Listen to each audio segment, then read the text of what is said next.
आज मैं उन पुलिस कर्मियों से ये अपील करना चाहता हूँ कि आप क्या सिर्फ और सिर्फ तनख्वाह पाने के लिए पुलिस के अंदर अगर आए हैं तो आपसे हाथ जोड़कर निवेदन है कि आप अपनी नौकरी छोड़ दें, कोई व्यवसाय आरंभ कर लें, क्योंकि पैसा आपको वहां से भी मिल जाएगा। और रही बात पैसे की, तो बहुत सारे अवैध काम हैं, आप शायद उन्हें भी कर सकते हैं अगर आपको पैसा कमाना है तो आपको क्या लगता है, मतलब उसको कहीं पर बंदी बना के रखा हुआ है? उसने यही बताया कि बंद रखते हैं कमरे में। बंद रखते हैं कमरे में? अगर उसके पास फोन ऑन मिलता सर तो जरूर फोन करती हो मेरे पास। क्या लगता है, मतलब आपकी बेटी को कहीं कोई बेचने की तैयारी तो नहीं हो रही? पता ना सर, उनके दिल में क्या चल रहा है क्या ना चल रहा है। मेरे से का दुश्मनी, हम तो किसी से कभी टूटे मुँह बोलते भी ना। दर्शकों, जब देश आजाद हुआ था तो गरीब और मजलूम लोग ये सोच रहे थे कि शायद अब उन्हें भी न्याय प्राप्त होगा, उनके साथ अत्याचार नहीं होगा और शासन और प्रशासन में उनकी सुनी जाएगी। पर देश आजाद होने के बाद भी जो गरीब लोग हैं, जो मजलूम लोग हैं, आज भी उनकी शासन और प्रशासन के अंदर कोई सुनवाई नहीं है। आज मैं पुलिस प्रशासन के ऊपर एक बहुत बड़ा प्रश्न चिन्ह लगाने वाला हूँ। आज मैं ये बताने वाला हूँ कि आजाद देश के अंदर गरीब और मजलूम लोगों के लिए शायद न्याय प्राप्त करना लगभग नामुमकिन सा है।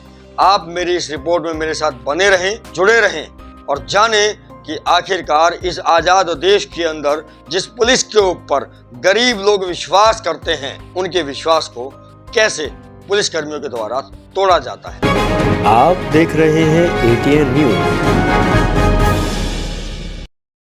आज सुबह करीब 9:30 बजे से ही मेरे पास कुछ फोन कॉल्स और व्हाट्सएप के मैसेज आने स्टार्ट हुए। मैंने उनसे पूछा कि आपको क्या सहायता चाहिए, तो उन लोगों ने मुझे ये बताया, उस महिला ने मुझे ये बताया कि आज से करीब 4 महीने पहले मेरी 19 साल की एक बेटी को किसी ने अगवा कर लिया और मैं पुलिस के पास जब जाती हूँ तो पुलिसकर्मी ये कहते हैं कि आपकी बेटी को हम ढूंढ लेंगे, पर उसको ढूंढने के लिए हमें कहीं जाना होगा और वहां पर पहुंचने के लिए हमें आप पहले किसी गाड़ी की व्यवस्था करवाएं, रास्ते का कुछ खर्चा दें, उसके बाद हम आपकी बेटी को ढूंढने में आपकी मदद करेंगे। वो महिला अनपढ़, वो महिला दिहाड़ी मजदूर है, वो महिला एक कमरे में रहती है और उसी कमरे में उसका किचन है जिसमें उसकी एक बेटी और बेटा रहते हैं, उसका पति रहता है।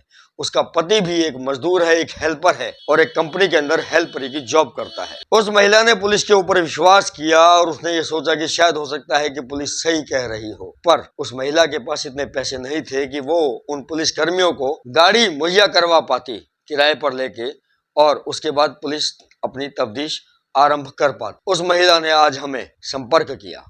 वो महिला है बल्लभगढ़ की तिरखा कॉलोनी की। उस महिला ने हमें व्हाट्सएप के माध्यम से, कॉल करने के माध्यम से ये बताया कि उसकी बेटी 4 महीने पहले घर से गायब। वो ढूंढती रही अपनी बेटी को और कहीं ना कहीं आखिरकार वो उन आरोपियों तक पहुंच भी गई, पर सटीक रूप से नहीं पहुंच पाई। उस महिला को यह पता लगा कि उसकी बेटी को सोनीपत के अंदर, बल्लभगढ़ से ले जाकर सोनीपत के अंदर बंदी बनाया हुआ है और उसके साथ मारपीट की जाती है। जो आरोपी लोग हैं वो उसकी बेटी के साथ क्यों मारपीट कर रहे हैं इसका उसे कारण नहीं पता, पर क्योंकि मुझे ऐसा लगता है कि वो उस बेटी को पहले मजबूर करेंगे और उसके बाद 10,000, 20,000, 50,000, लाख, 2 लाख, 5 लाख जैसे भी उसके रेट लगेंगे, शायद उसको उन रेटों में बेच देंगे। वो महिला पुलिस के पास पहुंचती है, अग्रसेन पुलिस चौकी के अंदर पहुंचती है और अपनी बेटी के साथ हुई इस वारदात की सूचना मौखिक रूप से पुलिसकर्मी को देती, पर पुलिसकर्मियों को शायद रिश्वत चाहिए थी और उस महिला के पास रिश्वत नहीं थी।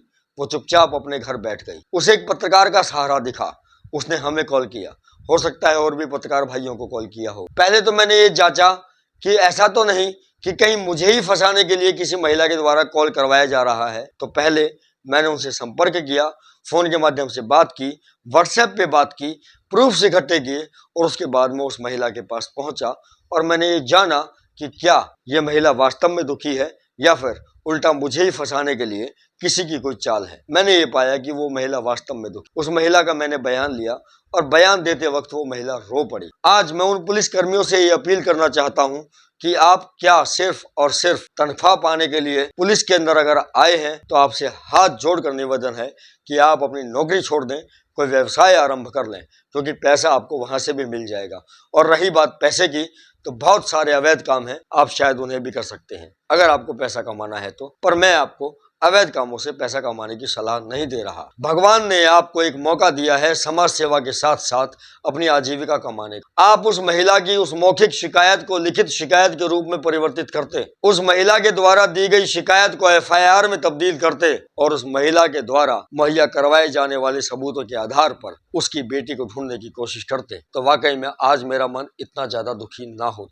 आज मन वाकई में बहुत ज्यादा दुखी है। आजाद देश की परिकल्पना जो हमारे स्वतंत्रता सेनानियों ने की थी, क्या हमारा आजाद देश आज उस अनुसार चल रहा है? आप अपने दिल पर हाथ रखकर बोलिए, क्या चल रहा है? आप सभी का जवाब होगा शायद नहीं। गरीब और मजलूम के लिए आज भी न्याय नहीं है। पर क्योंकि मैं SS राठौर, ATN न्यूज और उसकी पूरी टीम लगातार इस तरह के लोगों की सहायता करने के लिए तत्पर तैयार रहती है, उस महिला की भी हम सहायता करेंगे। पर अगर पुलिसकर्मी थोड़े से अपने रवैये में चेंज कर लें और देखें कि कौन एक्चुअल शिकायत करता है और कौन फर्जी शिकायत करता है, तो शायद देश के हालात बदल जाएं। कोशिश हमारी ये है कि अब हम उस महिला की बेटी को ढूंढने के लिए अथक प्रयास करेंगे। पुलिस के अंदर जो कंप्लेंट देनी होगी वो देंगे।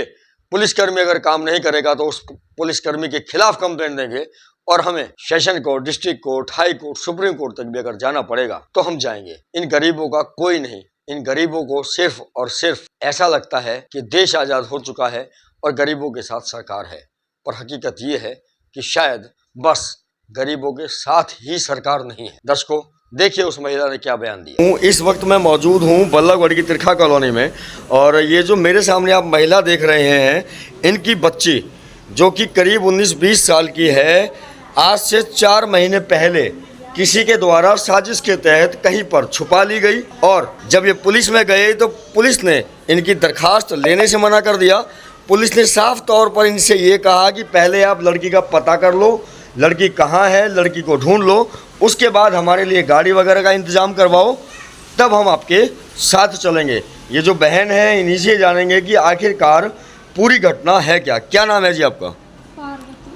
पार्वती जी, क्या हुआ? आज सुबह से आप हमें 3-4 बार कॉल भी कर चुके हैं, कुछ मामला बता रहे हैं कि आपकी लड़की गायब हो गई है। बहुत परेशान है सर हम। जोर से बोलिए। बहुत परेशान है हम। एक ही औलाद, बहुत दवाई इलाज कराए थे, जब भगवान ने 2 दिए थे हमें, जब से खोई है, जब से हमें खाना पीना कुछ अच्छा नहीं लगता। क्या हो गया? आपकी बेटी खो गई है या किसी ने छुपा लिया है उसको? किसी ने छुपा लिया सर। आके 4 महीने बाद उस लड़की ने मेरे से बताया, अब बचाना है तो बचा लो, नहीं तो मार के जंगल में फेंक देंगे। किस लड़की ने आपको आगे बताया? नेहा नाम है उसका। कौन है नेहा?